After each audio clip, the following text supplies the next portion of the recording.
Hello, colleagues. Greetings from Houston. This is Matt Taylor. I'm Associate Dean of Undergraduates and Associate Provost for Academic Affairs at Rice University. This short video that follows was composed by several of the student presidents of our residential college system, and it's meant as a brief introduction to student self-governance at Rice. A commitment to student self-governance is one of the pillars of our university and a pillar of the undergraduate program at Rice.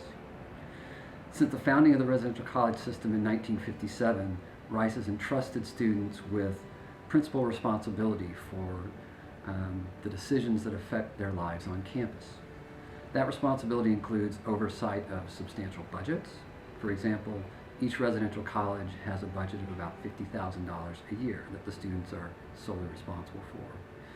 That responsibility also includes a major role in shaping new student orientation.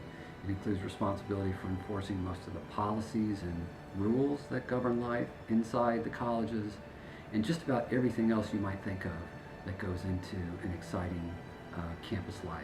Again, we entrust that to the student leadership of our colleges. The student self-governance at Rice works because first we have truly remarkable students, like many of you do. It also works because there's a special compact, I think, between our students and the administration. And that's a compact that promises open and honest communication between us. It's a compact that promises we'll have good faith in each other's intentions when we work together, even on the most difficult issues. And it promises that we have a sense of shared enterprise in making sure that the quality of life on campus and the quality of student learning is as high and excellent as possible. So the results, we think, are remarkable. We think our students have a truly remarkable level of autonomy and responsibility, and we think it makes our residential college system really what it is and why it succeeds. So thank you, and I hope you enjoy the video. Well, here at Rice we have 11 residential colleges, and I'm the president of Hanszen College, where we're sitting right now. And with each college there is a structure in place that kind of differs between each one, which kind of rings true to the our whole power of student self-governance. At Hanszen we have a committee structure where we have initiative committees, and which means that they're renewed every year, and then we have standing committees where the committees are they've been standing for a while.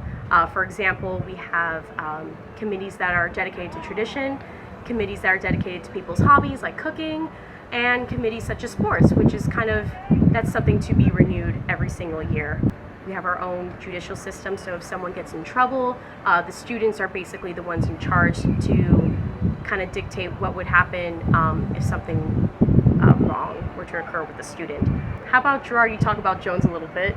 Well, as a whole, Rice gives a lot of freedom to the residential colleges to make their own decisions with the money that they're given from the university, as well as a lot of the traditions that they uphold and the day-to-day sort of functions that the college puts on.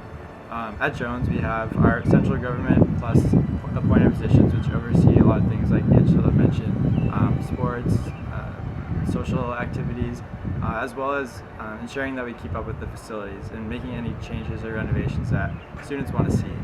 And as a president this year, I have tried to ensure that we take student input weekly or bi-weekly as well at student forums at our government meetings, so that students can feel free to give their input and suggestions for anything that they might want to see in the future.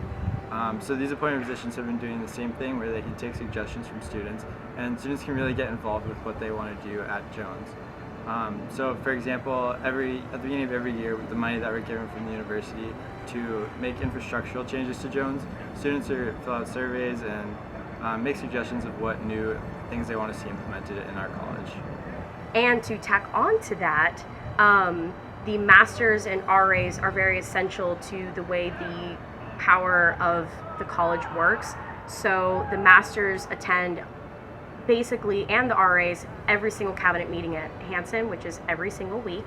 And I meet with the masters prior to each meeting for about an hour to talk about different college issues. How's the plumbing? Is something going wrong? what is like the new hubbub around campus, or just, fun life things, how the weekend's going and how classes are going.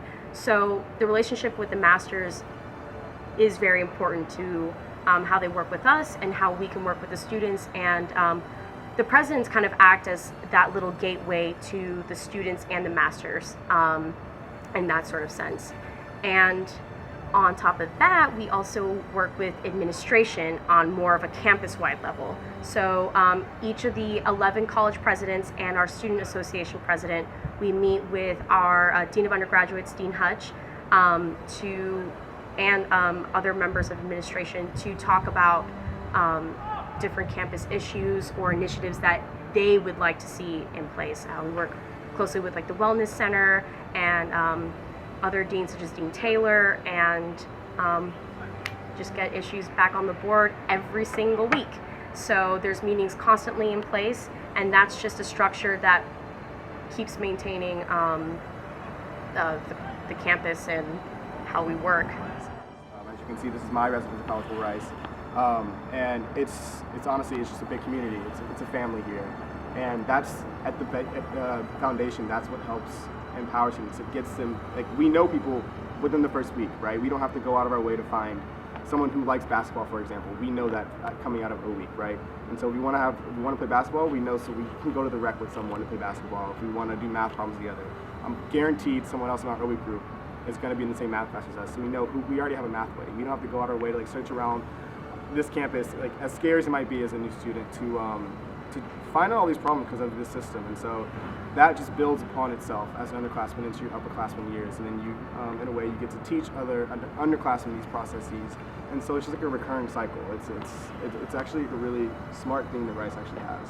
Yeah, and to expand on the point of diversity that Derek mentioned, the colleges are assigned pretty much randomly. There's some exceptions with legacy students, but for the most part, the colleges are balanced in academic field, in race and ethnicity, in place of origin even. And so there's just a wide range of people at every residential college, so that colleges are more of, not really, for example, other universities may have colleges that are based on your major, so they'll have like an honors chemistry college where all the honors chemistry students live. At Rice, the residential college system is very diverse, and I think that really feeds into the whole acceptance and very accepting culture that Rice has.